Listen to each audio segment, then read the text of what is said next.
There was no jury selection today in the Dale Warner murder trial. That is because there are several motions and decisions that the judge must make before opening statements next week.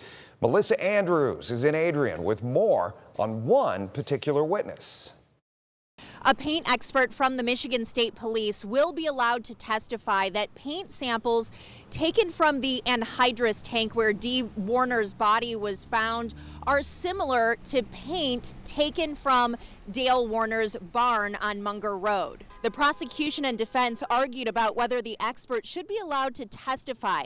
The defense said that paint could have come from a white can of paint anywhere. The defendant's possession of this paint that we would argue at least is consistent with the paint on the tank, and therefore it's admissible.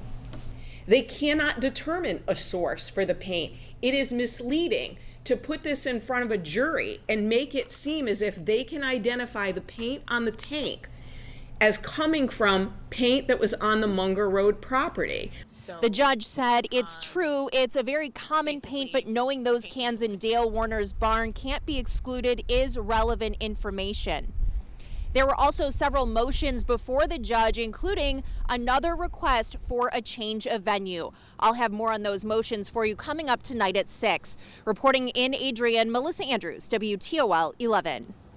Mel, we appreciate your reports all week long. You can track all developments in this case right now on WTOL 11.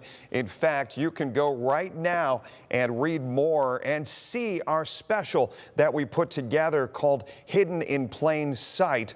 In fact, it breaks down the entire investigation in our special presentation. Once again, Hidden in Plain Sight, the disappearance and discovery of Dee Warner. WTOL 11 Plus is a free download on your TV.